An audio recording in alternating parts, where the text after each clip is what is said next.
ጤና ይስጥልን ተመልካቾቻችን፣ ይህ አካታች ቢዝነስ ሳምንታዊ ፕሮግራማችን ነው። አካታች ቢዝነስ ሳምንታዊ ፕሮግራማችን ሰዴ መልቲ ሚዲያ ከፋና ሚዲያ ኮርፖሬሽን ጋር ተባብረው በሰት ይቀርብላችኋል። ዛሬ ደግሞ አንድ ትልቅ እንግዳ ጋብዣለሁ። እንግዳዬ አቶ ፍቅሩ ጸጋዬ ይባላሉ። የበርካታ ባለቤት ነውና በዝርዝር እሱን አቀርባለሁ።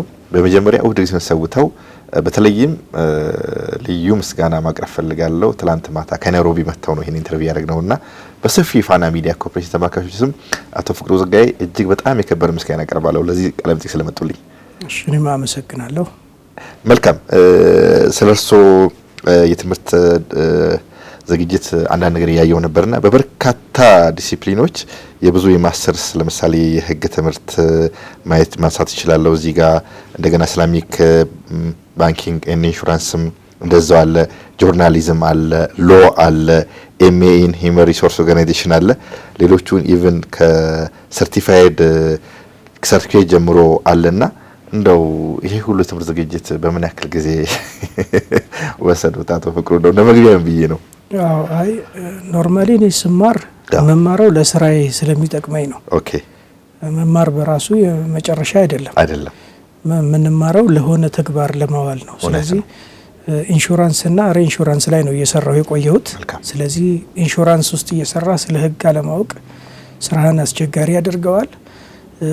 ሌሎችም ዲሲፕሊኖች ሰርቲፋይድ የሆንኩባቸው በኢንሹራንስ በሪኢንሹራንስ ዘርፍ ነው።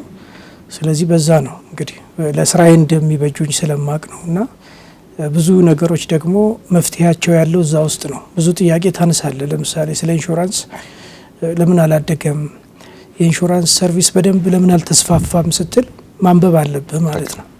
በዛ ምክንያት ነው እንግዲህ ትምህርቶችን የተማርኩት ለስራዬ ስለሚያግዘኝ ነው። ስለዚህ ሁሉም ተደጋጋፊነት ያላቸው ናቸው። ህጉም ኢንሹራንሱም በትክክል ተደጋጋፊ ናቸው። መልካም። ዛሬ የርዕሰ ጉዳያችን በተለይም ስለ ተካፍል የሚባለው ወይም ኢስላሚክ ኢንሹራንስ ስለሚባለው ርዕስ ይሆናልና እንደው እንደ መግቢያ እናርገውና ስለ ተካፍል እንደው የፕሮግራሜ መግቢያ አድርገውና እሱ ላይ ተወሰነ ነገር ብንነው እንዳጠቃላይ ተካፍል ምንነት እንግዲህ የኢትዮጵያ ውስጥ ወይም ዓለም አቀፍ 120 ዓመት የሞላው መደበኛ ኢንሹራንስ አገልግሎት አለና ከቅርብ ጊዜ ደግሞ ኦልሞስት ከ5-6 ዓመት በፊት በኋላ ደግሞ ኢትዮጵያ ላይ ወለድ አልባ ፋይናንስ ስርዓቶች ሲበረታታ መንግስትም እንደ አዲስ ይሄን ነገር ሲያደራጀውና ወደ ሰርቪስ ያመጣው ተካፍል የሚለው ነገር በጆሮአችንም በየሚዲያውም በተወሰነ መልኩ እየሰማን ያለነው ለዚህ ፕሮግራማችን መግቢያ እሱ እናርጋው ተፈክሮ። እሺ ተካፍል እንግዲህ አማራጭ የኢንሹራንስ አገልግሎት ነው። ኦልተርኔቲቭ ኢንሹራንስ ፕሮዳክት የምንለው ነው። እንግዲህ ቅድም እንደጠቀስከው ኢንሹራንስ ውስጥ ከ120 ዓመት በላይ የዘመናዊ ኢንሹራንስ ታሪክ አለ ኢትዮጵያ ውስጥ። የኮንቬንሽናል የምንለው ኢንሹራንስ ማለት ነው፣ ናን ኢስላሚክ የሆነ ማለት ነው። ያው መደበኛ ኢንሹራንስ ቦርደር ላይኑ ምንድነው ከተካፍልና የኮንቬንሽናል ኢንሹራንስ ወይም መደበኛ ኢንሹራንስ ያው የሸሪዓ ፕሪንሲፕሎችን ተከትሎ መዘጋጀቱ ነው ተካፍል። ሁለተኛ ደግሞ ኤቲካል ፕሮዳክት ነው። ብዙዎቹ ፒላሮች ወይም የአገልግሎቱ ምሰሶዎች በሙሉ ኤቲክስን ያገናዘቡ ናቸው። ለምሳሌ በተለምዶ ያለው ኢንሹራንስ ውሉ የሚጻፍበት መንገድ፣ አገልግሎት ወይም የካሳ ክፍያ የሚከፈልበት፣ እንደገና ደግሞ ኢንቨስት የሚደረግበት መንገድ በሙሉ ከዚህኛው ጋር የተለያዩ ናቸው። የመጀመሪያው ልዩነታቸውን የምናስቀምጠው ኢንተረስት ወይም ወለድ የምንለው ነው። አግባብ ያልሆነ ወለድ ማግኘት የሚለው አንዱ ከሸሪዓ መርሆች ጋራ አይሄድም በሚል ነው። ሁለተኛው ደግሞ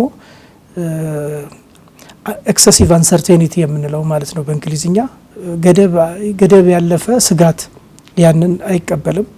ሶስተኛው ደግሞ ይሄ ጋምብሊንግ የምንለው ቁማር ማለት ነው።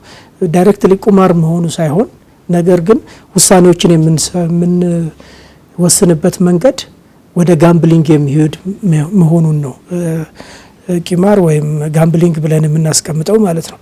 እነዚህ ነገሮች ይለያሉ። ሁለተኛ ኢንቨስት የምናረግባቸው መንገዶች ደግሞ ሸሪዓ የማይፈቅዳቸው ቦታዎች ላይ ኢንቨስት አናረግም። በተካፍል ኢንሹራንስ ኤቲካል የሆኑ ለምሳሌ ኢንቨስት ስናደርግ በመጠጥ አልኮሆሊክ ኢንዱስትሪ ላይ ሊሆን ይችላል። ሌሎችም አጌንስት ኢስላሚክ ፕሪንሲፕልስ በሆኑ ኤሪያዎች ላይ ኢንቨስትመንትን አንከተልም ማለት ነው። ስለዚህ ከነዚህ ሁሉ ነፃ የሆነ ሐላል የሆነ ፕሮዳክት ሆኖ ነው የመጣው ማለት ነው። እንዴት ነው የመጣው ስንል እንግዲህ በሀገራችን ረጅም ዓመት የኢንሹራንስ ተሞክሮ ቢኖርም የኢንሹራንስ ስርጭት ምን ያክል ነው ተደራሽነቱ ብለን ስናይ ግን ስቲል በዝቅተኛ ደረጃ ላይ ነው የሚገኘው። መደበኛው ኢንሹራንስ አሁን በዓለም አቀፍ ደረጃ የሚቀርቡ ጥናቶች የሚያሳዩት ማቹርድ የሆነ ፕሮዳክት እንግዲህ በፕሮዳክት ወይም በምርቶች እድሜ ደረጃ ስናስቀምጠው ፕሮዳክቶች ኢንትሮዳክሽን የሚባል ስቴጅ አላቸው። ግሮዝ ማቹሪቲ ና ዲክላይን የሚባል በኮንሰፕት በማርኬቲንግ በፕሮዳክት ዴቨሎፕመንት ዲዛይን ኮንሰፕት እንደዛ ተብሎ ይቀመጣሉ እና መደበኛው ኢንሹራንስ አሁን ማቹሪቲ የሚባል ደረጃ ላይ ደርሷል ይባላል። ምክንያቱም ራሱን መፈተሽ አለበት። ለምንድነው ያላደገው? ለምንድነው አካታች ያልሆነው ብለን ስናይ የተለያዩ ፋክተሮች እናያለን። አንዱ ከገቢ ጋራ መያያዝ አለበት። አሁን ማይክሮ ተካፍሎ የማይክሮ ኢንሹራንስ የምንለው እታች ድረስ የፋይናንስ አካታችነት ውስጥ እታች ድረስ ለማድረስ ከህብረተሰቡ ገቢ ጋራ የሚሄድ አገልግሎቶች መምጣት አለባቸው። ሁለተኛው ደግሞ ከህብረተሰቡ ባህልና እምነት ጋር የሚሄዱ ፕሮዳክቶች። የመጀመሪያው ኢንሹራንስ መደበኛ የምንለው አሁን በተካፉል ፕሮዳክቶች ሲመጣ ምንድነው ህብረተሰቡ እምነት ጋር የሚሄድ ከህብረተሰቡ ኢቲክስ ጋር የሚሄድ ካልቸር ጋር የሚሄድ አዲስ ምርት ይዘን ነው የመጣ ነው ማለት። ስለዚህ ዋና ዓላማው የኢንሹራንስ ስርጭትን ማስፋፋት ነው። ግን ስናስፋፋ ደግሞ ለህብረተሰቡ የሚጠቅም ህብረተሰቡ እምነት ጋር የሚሄድ ከህብረተሰቡ ባህልና ኤቲክስ ጋር እሴቶች ጋር የሚሄድ ፕሮዳክት የማምጣት ጉዳይ ነው። ስለዚህ የመደበኛ ኢንሹራንስ ለሚፈልጉ ሰዎች መደበኛ ኢንሹራንስን መጠቀም ይችላሉ። ግን በእምነት ምክንያት ደግሞ ወይም ደግሞ ኤቲክስ ላይ አስምረው የሚሄዱ ሰዎች ደግሞ እንደ አማራጭ የተካፉል ኢንሹራንስን ሊጠቀሙ ይችላሉ ማለት ነው። ስለዚህ በዝርዝር ጉዳዮቹ የሃይማኖትን መሰረት አድርጎ እንደ እምነታቸው እንደ ሴታቸው እንደ ባህላቸው ከተከለከሉ ነገሮች በተለይም ማንሳት የምንችለው ይሄ አወዛጋቢ የሆኑ ነገር እንደ ቂማር ነገር ወይም ቁማር መሰል ነገር ጋምብሊንግ የምንለው ነገሮች አሉና መልካም በተለይም ጥሩ ነገር አንስተውልኛል። ከማህበረሰባችን የገቢ መጠን ጋር የሚሄድ የማይክሮ የተካፉል ወይም ደግሞ የመድን ሽፋን የማግኘት ብዙ ዝርባለች ኢትዮጵያ አናይም። ዲማንዶቹ ሰፊ ናቸውና እንደው ከዚህ አንፃር ማይክሮ ተካፉል ምን አይነት የኢንሹራንስ ሽፋን ነው ለማህበረሰባችን ይጠቅማል ስላሉኝ ነው እሱን ያንሱልኝ። በትክክል እንግዲህ በኮንቬንሽናል ኢንሹራንስ ማይክሮ ኢንሹራንስ እንለዋለን። በተካፉል ማይክሮ ተካፉል የምንለው ማለት ነው። ዋና ዓላማው ኢንሹራንስ ለመግባት የሰው የገቢ መጠን በቂ አይደለም የሚል ሀሳብ ይነሳል ሁሉ ጊዜ። ኢንሹራንስ ለምን አትገባም ቢባል ሰው ብዙ ሰው የሚያነሳው የኢኮኖሚ ሁኔታ አይፈቅድልኝም ምክንያቱም እኔ ገቢ ዝቅተኛ ነው ብሎ እንደ አንድ ዋና ምክንያት ገቢውን ያቀርባል። ስለዚህ ኢንሹራንስ ኢንዱስትሪው ያለው ምላሽ ደግሞ ምንድነው? ገቢ ምንም ያክል ይሁን በኢንሹራንስ ውስጥ ግን መካተት ትችላለህ የሚለው ኮንሰፕትን የሚመልስ ነው። ተካፉል ምንለው ማይክሮ ተካፉል የምንለው ወይም ማይክሮ ኢንሹራንስ የምንለው ኮንሰፕት ማለት ነው። ስለዚህ ማይክሮ ተካፉልን ብንጀምር ለምሳሌ ኢትዮጵያ ውስጥ እስከታች ድረስ በዝቅተኛ ገቢ ደረጃ ያላቸውን ህብረተሰብ አካላትን ሁሉ የሚያካትት ገቢ እንደ ኢንሹራንስ ወደ ኢንሹራንስ ለመምጣት እንደ ተግዳሮት የማይጠቀስበት ይሆናል ማለት። ምንም አይነት ገቢ ቢኖር ባለ መጠን ልክ ባለ ሀብት ልክ ኢንሹራንስን ባንተ ቁመትና ወርድ ሰፍቶ የማቅረብ ማለት ነው። ስለዚህ ማይክሮ ተካፉል ትልቅ ፖቴንሻል ያለው ነው። ኢቭን ኢትዮጵያ ውስጥ የማይክሮ ኢንሹራንስ ለመሸጥ የሚሄዱ ኩባንያዎች እየተጠየቁ ነው አሁን በግልጽ ማይክሮ ተካፉል ቢሆንልን የተሻለ ነው። ምክንያቱም በአቅማችን ልክ ነው፣ ከእምነታችን ጋር የሚሄድ ማለት ነው፣ ከገቢ ጋር በተያያዘ ነው። ቅድም እንዳልነው ነው ኢንሹራንስ ኢቮልቭ ማድረግ አለበት፣ መቀየር አለበት። አንደኛው ከገቢ አንጻር ማይክሮ ተካፉል ብንልም ስርጭቱን ደግሞ በተመለከተ ከተለያዩ ተቋማት ጋር ተሳስሮ ነው መሸጥ ያለበት ኢንሹራንስ። ለምሳሌ ከባንኮች ጋር፣ ለምሳሌ ከማይክሮ ፋይናንስ ተቋማት ጋር፣ ሌሎችም ዲጂታል ፋይናንስ ሰርቪስ የሚሰጡ ፋይናንሻል ሰርቪስ የሚሰጡ ተቋማትም ጋር ተሳስሮ ካልሄደ እንደ ድሮው በተለምዶ በምንሰጠው የኢንሹራንስ አገልግሎት ህብረተሰቡ ጋር ልንደርስ አንችልም ነው። ስለዚህ ማይክሮ ተካፉል ትልቅ መፍትሄ ነው ማለት ነው በዚህ ረገድ። መልካም፣ ይሄ ጥሩ ነው። እንዳጠቃላይ ግን ኢትዮጵያ ውስጥ ቅድም መግቢያችን ላይ እንዳልነው ወደ 5-6 ዓመት የሚሆነው የተካፉል አገልግሎት በተለያዩ አይነት ተቋማቶች እየሰጠን ያለውና እንዳጠቃላይ ግን ዘርፉን እንዴት ያዩታል? የዘርፉ ተግዳሮቶችስ? እንግዲህ ያው ቢዝነሱን እያየነው ነው። አሁን የብዙ ነገር ፍላጎቶች አሉ። ባንኮቹ 12-13 ዓመት ሆናቸዋል። የማህበረሰባችን ፍላጎት በጣም ትልቅ ነው። ተካፉሉም ግዴታ ሆኗል አንድ ሰው ፋይናንስ ሲደረግ በሐላል ፋይናንስ ሁኔታና እንዳጠቃላይ ግን እንቅስቃሴውን የተገመገሙታል እዚህ የ5 ዓመቱን የሄደውን። ሁለተኛ ደግሞ እዚህ ውስጥ ላይ የምናያቸው ተግዳሮቶች ምንድናቸው? በጎንዮሽ ደግሞ ሶስቱ ጥያቄዎች መፍትሄውስ ምንድነው? ተግዳሮቶች ይኖራሉ። ስለዚህ እሱን ነገር ነው በቅደም ተከተል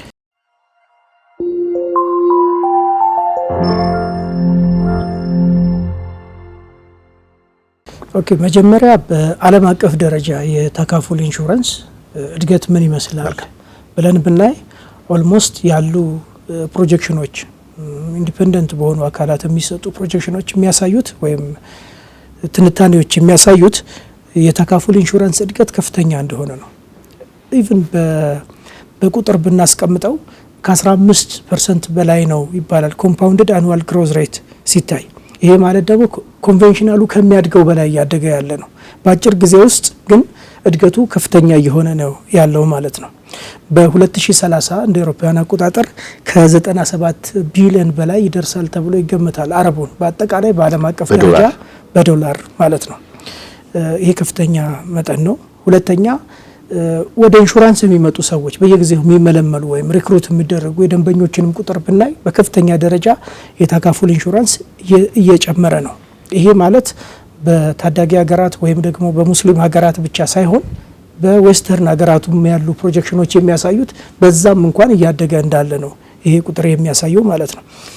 ሁለተኛ እድገቱ ስናይ እምነትን መሰረት ያላደረገ ሪጋርድለስ ኦፍ ሪሊጅን የሌላ እምነት ተከታዮች የሆኑ ራሱ የተካፉልን ፕሮዳክት እየተጠቀሙ ነው። ኢቭን በሀገራችን አሁን በአሁን ሰዓት ላይ ያለው ኢንሹራንስ ኩባንያዎችን ዳታ ሄደህ ብትመለከት መረጃ ሙስሊም ያልሆኑ ሰዎች በሙሉ እየተጠቀሙ ነው። ይሄ የሚያሳየው ፕሮዳክቱ እሴት አለው፣ ለደንበኞች ደግሞ አገልግሎት ይሰጣል ማለት ነው። ደንበኞች የሚፈልጉትን ማንኛውም አይነት የፋይናንሻል ሰርቪስ ስታቀርብ ለደንበኞች ችግር መፍትሄ ነው የምታቀርበው። ያ ደግሞ የምታቀርበው ነገር በደንበኞች እይታ ተወዳጅነት፣ ተቀባይነት ማግኘት አለበት። በዚህ ምክንያት ነው እያደገ ያለው።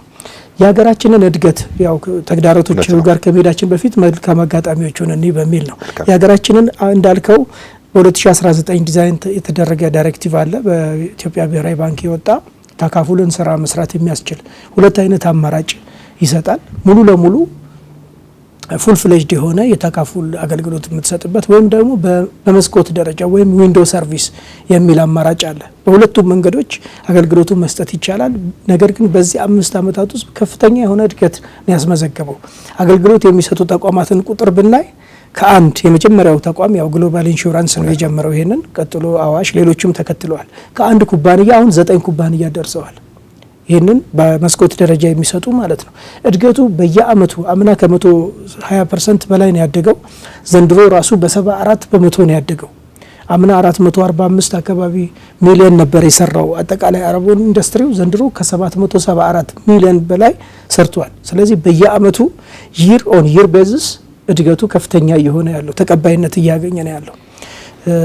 ስለዚህ ይህንን ፕሮዳክት ለመሸጥ ሌሎችም ኩባንያዎች ይበረታታሉ ማለት ነው። ከዚህ በተጨማሪ እነዚህ አሁን ያልናቸው 9 ኩባንያዎች ውጪ ደግሞ ሌሎችም እያስጠኑ ነው። ምክንያቱም ከክላይንት ሪቴንሽንም አንጻር ያ አማራጭ ደግሞ ህብረተሰቡ እየተቀበለው መሆኑን በማየት ኦልሞስት ሁሉም ኩባንያዎች ማለት እንችላለን እንደ በጥናት መልክ ይዘው ደግሞ በሪሰርችና ዴቨሎፕመንት ላይ ነው ያሉት። በቅርቡም ፈቃድ አግኝተው የሚገቡ ይኖራሉ። ሙሉ ለሙሉ ደግሞ የተካፉልን ሰርቪስ የሚሰጡ ተቋማት እንደ አማና ተካፉል አይነት ደግሞ ያው የማቋቋም ሂደቱን እያጠናቀቁ ገበያውን በቅርቡ የሚቀላቀሉ ይሆናሉ። እዚህ ላይ አንድ ማንሳት ያለብን ነገር ይሄ የተካፉል ኢንሹራንስ እንዲያድግ ከምንም ነገር በላይ የህግ ማዕቀፉ መስተካከል አለበት። የህግ ማዕቀፍ ስንል ይህንን ምቹ ሁኔታ የሚፈጥር ወይም ኢነብሊንግ ሬጉላቶሪ ኢንቫይሮንመንት መፈጠር አለበት። በብዙ መንገዶች እናነሳዋለን ከተግዳሮቶቹ ጋር። ሁለተኛ ደግሞ እንደ አማና ተካፉል ወይም ሌሎች ፉል ፍሌጅድ የሆኑ ሙሉ ለሙሉ የዚህን የተካፉልን ኢንሹራንስ ለመስጠት የተቋቋሙ ድርጅቶች መኖር አለባቸው። አሁን ዳይሬክቲቭ ላይ ስናይ ካፒታልን አያስቀምጥም። በስንት ካፒታል ይዘው መነሳት እንዳለባቸው ሌሎቹንም ነገሮች ዲክቴት አያደርግም። ስለዚህ አሁን እየሰሩ ያሉ ተቋማት በመስኮት ደረጃ ያሉ ቀድሞ በተቋቋሙበት ኩባንያ ላይ ያው በቀርድ ሀሳብ በኢንትረስት ፍሪ ሎን በምንለው ነው ስራቸውን እያካሄዱ ያሉት። ሌሎችም ሪሶርሶችን በእንደዛ አይነት በብድር መልክ እያገኙ ነው የሚሰሩት እና ያ እድገታቸው ላይ ተጽዕኖ ሊያደርግ ይችላል። እንደ ልብ ተስፋፍተው ህብረተሰቡን ለማስተማር የግንዛቤ ለመፍጠር ህብረተሰቡን ለማነቃቃት። ምክንያቱም አዲስ ፕሮዳክት ስታመጣ ሁል ጊዜ ልዩ ድጋፍ ያስፈልገዋል። ቀጥታ ለማትረፍ ወይም ደግሞ ይሄ ፕሮዳክት በሁለት እግሩ ይቁም ብላ አይደለም የምትነሳው። የመጀመሪያ የሚድህበት የሚቆምበትና የሚሮጥበት ደረጃዎች አሉት። ስለዚህ ያንን ደረጃ አልፎ ይሄ ፕሮዳክት ሳይሸራረፍ የታሰበለትን ዓላማ እንዲያሳካ ልዩ ድጋፍ ያስፈልገዋል። በሬጉሌሽንም ሊሆን ይችላል። አንዱ ኢንቨስትመንት ነው። ምክንያቱም ሬጉሌሽኑ ራሱ ምን ኤሪያ ላይ ኢንቨስት ማድረግ አለበት የሚል ኮንቬንሽናል ኢንሹራንስ ላይ የምናውቀው ነው። ብዙዎቹ ኩባንያዎች ጥቂቶች ናቸው አንደርራይቲንግ ሰርፕለስ ወይም ከኦፕሬሽን የሚያተርፉት። ብዙዎች የኢንሹራንስ ኩባንያዎች ትርፍ የሚያገኙት ለባለ አክሲዮኖቻቸው የሚያከፋፍሉትን ትርፍ የሚያገኙት ከኢንቨስትመንት መስክ እንደሆነ ይታወቃል። ስለዚህ ተካፉል ኢንሹራንስንም በተሻሉ ሀላል በሆኑ የሸሪያ ፕሪንሲፕልን በሚደግፋቸው የኢንቨስትመንት መስኮች ላይ ለመደገፍ አዋጆቹ መስተካከል አለባቸው ማለት ነው። ስለዚህ እድገቱ በጣም ከፍተኛ ነው፣ በጣም ፕሮሚሲንግ ነው። የገቡ ተቋማትም ወደፊት አዳዲስ እንዲመጡም ራሱ የነዚህ ተቋማት ስኬት የሚመሰክር ነው የሚሆነው። ስለዚህ የተካፉል ኢንሹራንስ ብራይት ፊውቸር ያለው ፕሮዳክት ነው። በጣም ብራይት ፊውቸር ያለው ነው። ምክንያቱም አልተነካም ገና ኢትዮጵያ ውስጥ የኢንሹራንስ ኢንዱስትሪ። ኢቭን ኮንቬንሽናሉ ራሱ የኢንሹራንስን እድገት መለኪያዎች ስናይ የኢንሹራንስ ፔኔትሬሽን፣ የኢንሹራንስ ተደራሽነት ስናይ በጣም ዝቅተኛ ደረጃ ላይ ያለ። ስለዚህ እንዲህ አይነት ከህብረተሰቡ እምነት ጋርና ባህል ጋር ኤቴክስ ጋር የሚሄዱ ፕሮዳክቶች መምጣታቸው የኮንቬንሽናል ኢንሹራንሱንም ሌላውን በአጠቃላይ ኢትዮጵያ ውስጥ ያለው ኢንሹራንስ ኢንዱስትሪ ለሀገሪቷ አጠቃላይ ምርት ወይም ጂዲፒ ያላቸውን ኮንትሪቢሽን እንዲጨምሩ የሚያደርግ ነው። ወደ ተግዳሮቶቹ ስንሄድ ፓርትሊ ቅድም ነካክተናቸዋል። የመጀመሪያው በእውቀት መሰራት ያለበት ፕሮዳክት ነው። ይሄ ፕሮዳክት አዲስ ፕሮዳክት ነው። ማንኛውም ፕሮዳክት በነገራችን ላይ ኢንሹራንስ እኮ ከሚመረቱት ፕሮዳክቶች ብዙዎቹ ሼልፍ ላይ ነው የሚሞቱት ወደ ህብረተሰቡ ሳይተገበሩ በጥናት ደረጃ በሪሰርች ደረጃ የሚቀሩ ፕሮዳክቶች አሉ። አንዳንዶቹ ደግሞ እንደገቡ ወይም ፕሮዳክቱ እንደገና እንደጀመረ አገልግሎቱ በደንብ በማስታወቂያ ሳይደገፉ ፕሮሞሽን አዌርነስ ክሬሽን ሳይሰራላቸው ተገቢ የሆነ የዲስትሪቢዩሽን ቻናል ህብረተሰቡ ጋር ለመድረስ ኮስት ኢፌክቲቭ በሆነ መንገድ ዲስትሪቢዩሽን ተሰልቶልን መምጣት አለበት። አማራጮች ብዙ ነገሮች ካልታገዘ ፕሮዳክት ገና ላይፍ ሳይክሉ የሚያልቀው ሼልፍ ላይ ሆኖ ብዙ ፕሮዳክቶች የምናውቃቸው አሉ። ሁለተኛ ህብረተሰቡ ምን ይፈልጋል ብለህ ነው መስራት ያለብን። ኢትዮጵያ ውስጥ ኢኮኖሚው አግራሪያን ነው። የግብርናው ዘርፍ ለጂዲፒ ያለው ኮንትሪቢዩሽን እስከ 40% ይደርሳል። በስራ ደግሞ እስከ 70% የሚሆነው ነው ያልን። ተካፉልንም ይዘህ ስትመጣ የግብርና ተካፉል አለ፣ አግሪካልቸራል ተካፉል፣ ማይክሮ ኢንሹራንስ አለ፣ ማይክሮ ተካፉል፣ ተስማሚ ፕሮዳክቶችን የህይወት ኢንሹራንስ አሁን ፋሚሊ ተካፉል ይባላል። እነዚህን መርምረን ህብረተሰቡ ምን ይፈልጋል፣ እኔ ምን እፈልጋለሁ ሳይሆን እንደ ተቋም ህብረተሰቡ ምን ይፈልጋልና ኢትዮጵያ ውስጥ ምን አይነት ፕሮዳክቶች ነው የሚሳኩት በሚል መንገድ ሰርተን መምጣት አለብን ማለት ነው። ስለዚህ ተግዳሮቶቹ ዋነኛነት የእውቀት ግንባታ መሰራት አለበት። እውቀት ስንል ግንዛቤ ለማስጨበጥ ባለ አክሲዮኖች በሙሉ ኩባንያ ውስጥ የሚሰሩ የተለያዩ ኃላፊዎች ተካፉል ምንድነው፣ ለምንድነው የሚሰራው፣ አላማው ምንድነው፣ በምን መንገድ መደገፍ አለበት የሚለው የሚሰሩት ራሳቸው የኢንሹራንስ ባለሙያዎች ራሱ ተካፉል ላይ በደንብ ስልጥነው መስራት አለባቸው። ከዚህ በተጨማሪ ደግሞ ኢንሹራንስ ኩባንያዎቹን ከሼሪያ ስኮላርስ ጋር ማስተሳሰር ያስፈልጋል። ኢንሹራንስ ኩባንያ ውስጥ ያሉ ሰዎች ኢንሹራንስን ነው የሚያውቁት። ደግሞ በእምነት ውስጥ ደግሞ የእምነቱን የሚያውቁ ሰዎች አሉ። የኢንሹራንስን ኮንሰፕት ኦፕሬሽን ሁለቱም መሰልጠን አለባቸው። ሁለቱ ተዋህደው ሲሰሩ ነው ሰክሰስ የሚመጣው። ባይዘወይ አሁን በወጣውም አዋጅ ሌሎች ሀገራትን በሚሰሩት ዋናዎቹን ዲሲሽኖች መውሰድ ያለበት የሼሪያ ቦርድ ነው። አሁን ባለው የኢትዮጵያ ብሔራዊ ባንክ ባወጣው ዳይሬክቲቭ ላይ አንድ የፋይናንስ እውቀት ያለው፣ አንድ የአካውንቲንግ እውቀት ያለው፣ አንድ ደግሞ የሼሪያ እውቀት ያለው ሰው በሼሪያ ቦርድ ውስጥ ተቀምጦ ኢንሹራንሱን መደገፍ አለበት ይላል። እያንዳንዱን ደግሞ እንዲያጸድቅ ስልጣን ተሰጥቶታል። የሚወጣው ፕሮዳክት የሚወጣው ምርት ከእስልምና መርሆች አንጻር ትክክል ነው ወይ? የምታስነግረው ማስታወቂያ ራሱ ምክንያቱም ሰውን በትክክለኛ መንገድ የምትመራው የምትሰጠው ግንዛቤ ነው። ስለዚህ ግንዛቤው እንዲስተካከል ራሱ እነዚህ የሼሪያ ቦርድ አባላት የሚሰጡት አገልግሎት ወይም ድጋፍ ከፍተኛ በመሆኑ አቅም ግንባታ ላይ መሰራት አለበት። ይሄ አንድ ተግዳሮት ነው። መፍትሄውም ደግሞ በቂ የሆነ ስልጠና መኖር አለበት። የሰው ኃይል ላይ ብዙ መሰራት አለበት። ተቆጣጣሪው አካልም ራሱ ለመቆጣጠር በቂ እውቀት ኖሮት ነው መቆጣጠር ያለበት። ከተቆጣጣሪው አካል ህግ የሚያወጡ አካላት ተካፉልን የሚጠቅሙ ህጎች ምን አይነት ናቸው የሚለውን ለማወቅ መጀመሪያ ተካፉልና የሼሪያ ፕሪንሲፕልን ስታውቅ ነው። ስለዚህ እዚህ ላይ ከፍተኛ ስራ መሰራት አለበት ማለት ነው። ሌላኛው ተግዳሮት የኢንቨስትመንት መስኮች ያልነው ነው። ቅድም እንዳልነው ተካፉልን ስትሰራ ማንኛውም ይመጣልህ ኤሪያ ላይ አይደለም ኢንቨስት የምታደርገው የእስልምና የሸሪዓ ፕሪንሲፕሎችን የተከተሉ ሐላል የሆኑ ኢንቨስትመንት መስኮች ላይ ነው ኢንቨስት ማድረግ ያለብህ። ኢንሹራንስ ካለ ኢንቨስትመንት በእግሩ አይቆምም። ስለዚህ ለተካፉል የሚመቸው ምን አይነት ኢንቨስትመንት ነው? እነዚህ ተጠንተው የሌሎች ሀገራትን የማሌዥያ የሌሎች የአፍሪካ ሀገራትም ተካፉል ያደገባቸውን በማየት አዲስ ነገር አይደለም የምንፈጥረው። እንደዚሁም ደግሞ በዓለም አቀፍ ደረጃ ይህንን የኢስላሚክ ፋይናንስ የሚመሩ ተቋማት አሉ። እነሱ ያወጡትን ስታንዳርድ ተከትሎ የሸሪዓ ኢንቨስትመንት መርሆች ቢዘጋጁ እነዚህ የተካፉል ኢንሹራንስ አገልግሎቱም ኩባንያዎቹም ያድጋሉ ማለት ነው። ስለዚህ ዘርፈ ብዙ የሆነ ድጋፍ ያስፈልገዋል ይሄ ፕሮዳክት። ነገር ግን በትክክል ካልሰራ ነው ደግሞ ሌላ ሚስ ኢንፎርሜሽን ነው የምትፈጥረው፣ ዲስኢንፎርሜሽን ነው የሚኖረው። አሁን ሚስ ሴሊንግ የሚባል በእንግሊዝኛ ቃላት ነው የተጠቀምኩት። ሚስ ኮንሰፕሽንስ፣ ሚስ ሴሊንግ የሚባሉ ችግሮች አሉ። አንደኛው ፕሮዳክቱ ያልገባው ሰው ማብራራት የለበትም። ለማስተማር መጀመሪያ ስለ ፕሮዳክቱ ግንዛቤ ወስዶ ነው። የሚመረቱ ትምህርቶች ላይ በተደጋጋሚ የኮንቬንሽናል ኢንሹራንሱን ስሙን ብቻ በመቀየር ለመሸጥ የሚደረጉ ጥረቶች ታያለ። ይሄ ትክክል አይደለም። የሸሪዓ ፕሪንሲፕሎች ምንድን ናቸው? ኢንሹራንስ በኢስላሚክ እምነት ውስጥ ምንድን ነው ያለው ሚና ብሎ በትክክል በእውቀት ላይ ቤዝ ያደረገ ስራዎች ከተሰሩ በትክክል ይሄ ሚስኮንሰፕሽን የምንላቸውን ነገሮች እናጠፋለን። ሁለተኛ ግንዛቤ ማስጨበጥ ስራ በከፍተኛ ደረጃ መሰራት። ስንት ሰው ነው ተካፉልን የሚያውቀው? ኢቭን ኮንሰፕቱ ተካፉል ምንድን ነው የሚለውን ራሱ ብዙ ሰው አይረዳም። ስለዚህ ህብረተሰቡ ራሱ እንዲህ አይነት የኢንሹራንስ አገልግሎት እንዳለ አማራጮቹን፣ ጥቅሞቹን ለምንድነው ተካፉልን የምገዛው?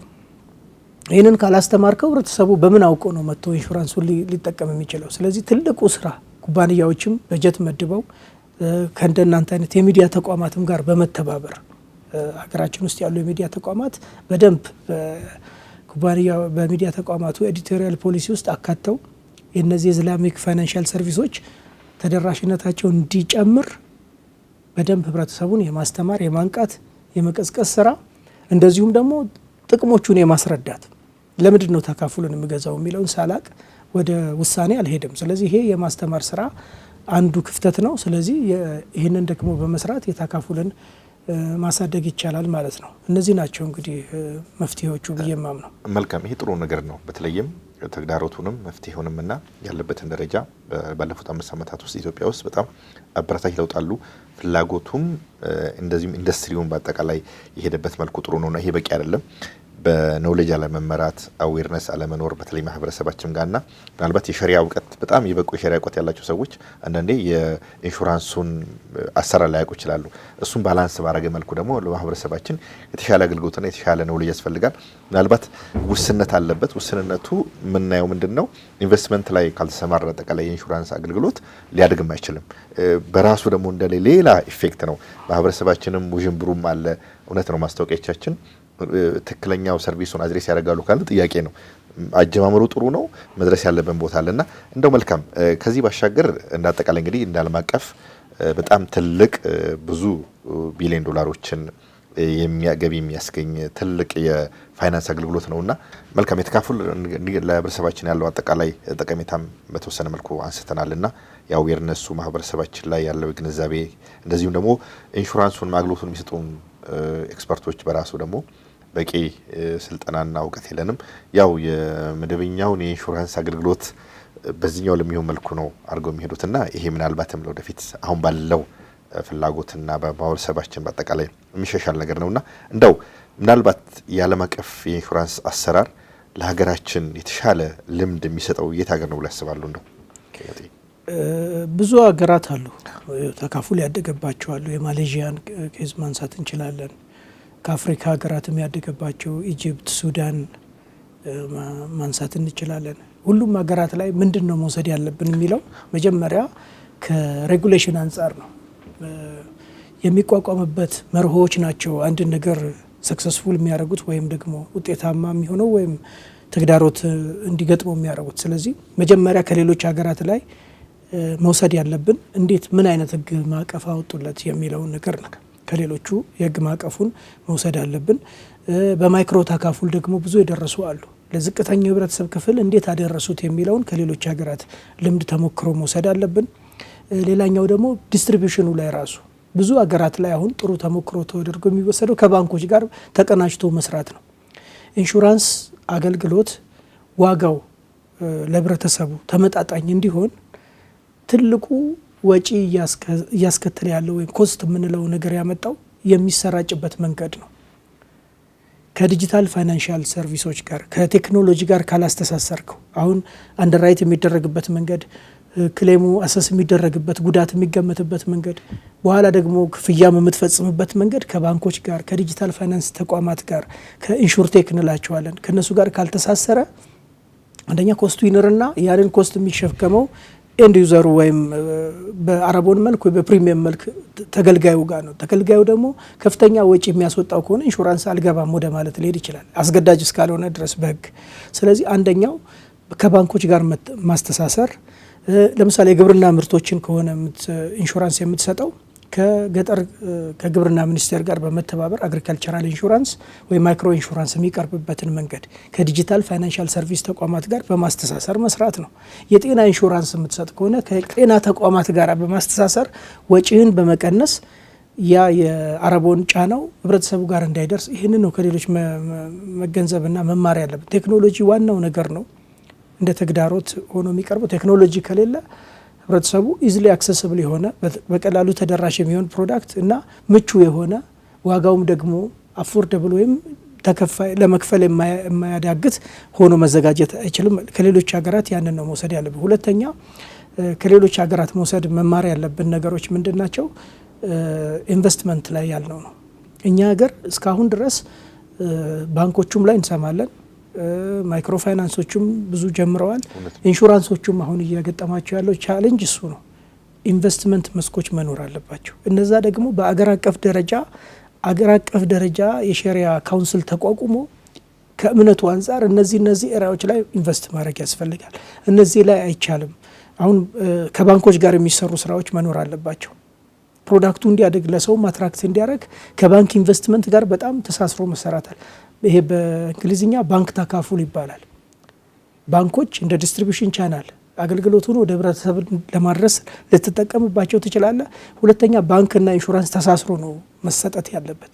ወጪው ይቀንሳል፣ ለደንበኛው ዋጋው አይጨምርበትም፣ አፎርደብል ይሆናል፣ ኮንቪኒየንት ነው። ለኢንሹራንስ ብለህ ቅርንጫፍ እየከፈትክ በየቦታው አትሄድም። ከባንክ ጋር ባንክ አገልግሎት የሚያገኙ የክላይንት ዳታ ቤዛቸውን በመጠቀም የባንኮችን ከባንክ ጋር አስተሳስረ ብትሰራ አሁን የኢንሹራንስ ኩባንያዎች ተደራሽነት 1700-1800 ቅርንጫፍ ሊኖራቸው ይችላል ኢትዮጵያ ውስጥ። ባንኮች ደግሞ 15000 ወይም 18000 ሊሆን ይችላል። 10 ታይምስ 10 እጥፍ የተሻለ ነው የባንኮች ተደራሽነት። ቴክኖሎጂውን በሞባይል ባንኪንግ በሌላውም ነገር ቀድመዋል ኦልሬዲ የኢንሹራንስ ኢንዱስትሪውን። ስለዚህ ያንን ጋር በማስተሳሰር መስራት ከሌሎች ሀገራት ልንወስደው የሚገባ ተሞክሮ መሆን ያለበት። we are not expected to reinvent the wheel ኦልሬዲ ያለ ነገር ስለሆነ በዛ ላይ አብረን መስራት አለብን ብዬ ነው ማምነው። መልካም ተመልካቾች፣ ከአቶ ፍቅሩ ጸጋዬ የከፍተኛ ኢንሹራንስ ባለሙያ በተለይም ስለተካፉል እያወራን ያለ ነው። በሰዓት ገደብ ምክንያት ይህን ሳምንት ፕሮግራም ለቋጭ አልቻልኩኝም። የዚህን ቀጣይ ክፍል በሚቀጥለው ሳምንት አቀርባለሁ። ከቀሪ የፋና ሚዲያ ኮርፖሬሽን ፕሮግራሞች ጋር መልካም ቆይታ አላለሁኝ።